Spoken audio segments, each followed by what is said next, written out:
ಪರವಾಗಿಲ್ಲ, ಒಬ್ಬ ಇನ್ನೋಸೆಂಟ್ ಸಿಗಬಾರ್ದು ಅಂತಕ್ಕಂಥ ನಾಗೇಂದ್ರದ ಕೇಸು.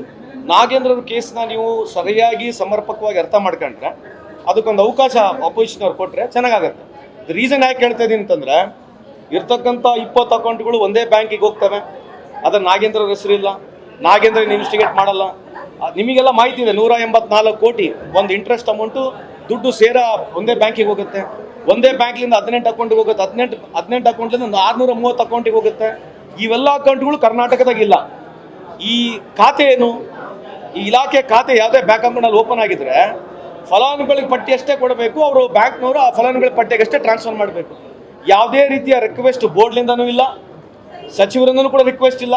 ಅದಾಗಿರ್ತಕ್ಕಂಥದ್ದು ಅಧಿಕಾರಿ and according to me the bank people. ಇದು ಅಕಾರ್ಡಿಂಗ್ ಟು ಮೀ ಇರ್ತಕ್ಕಂಥ ಜಿಸ್ಟ್ ಹೇಳಿರ್ತಕ್ಕಂಥದ್ದು. ಇದ್ರ ಬಗ್ಗೆ ಡೀಟೇಲ್ ಆಗಿ ಸಮರ್ಪಕ ಚರ್ಚೆ ಮಾಡಲಿಕ್ಕೆ ಕೊಟ್ಟರೆ ಖಂಡಿತವಾಗಿ ನಾವು ಮಾತನಾಡ್ತೀವಿ.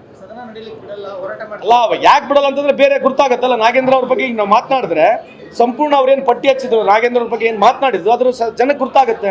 ಈಗ ಅಷ್ಟೇ ಪಟ್ಟಿ ಬಗ್ಗೆ ಮಾತನಾಡಿದ್ರೆ ಕೇಂದ್ರ ಸರ್ಕಾರ ಇರ್ತಕ್ಕಂಥ ನರೇಂದ್ರ ಮೋದಿ ಅವ್ರ ಕ್ಯಾಬಿನೆಟ್ನಲ್ಲಿ 39% ಇರ್ತಕ್ಕಂಥ ಕ್ಯಾಬಿನೆಟ್ ಸಚಿವರ ಮೇಲೆ ಕ್ರಿಮಿನಲ್ ಕೇಸ್ ಇದೆ, 5-6 ಜನರ ಮೇಲೆ ರೇಪ್ ಕೇಸ್ ಇದೆ.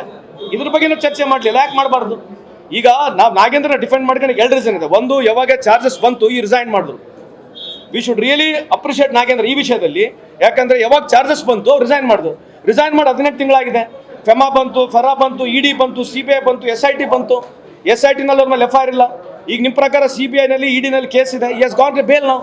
18 ತಿಂಗಳಾಗಿದೆ, ಬೇಲ್ ಸಿಕ್ಕಿ, ಈಸ್ ಔಟ್ ಆಫ್ ಬೇಲ್ ನಾವು. So why should not we have a proper ಒಂದು ನರೇಷನ್ ಆಗಲಿ. ನರೇಷನ್ಗೆ ಒಂದು ಅವಕಾಶ ಕೊಡಲಿ, ಅಸೆಂಬ್ಲಿಯಲ್ಲಿ ಕೊಡಲಿಲ್ಲ, ನಾವು ಮಾತಾಡ್ತೀವಿ. ಚರ್ಚೆಗೆ ಬಿಡಲಿ, ಚರ್ಚೆ ಕೊಟ್ಟಿರ್ತಾನೆ ಗುರ್ತಾಗೋದು. So we request opposition, as they got every right.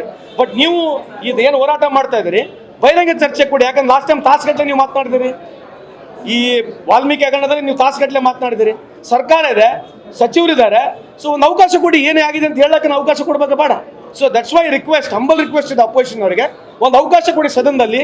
Will come with lot of clarification about Nagendra ಅಂತ ಈ ಸಂದರ್ಭಕ್ಕೆ ಕೇಳಲಿಕ್ಕೆ ಬಯಸ್ತೀನಿ.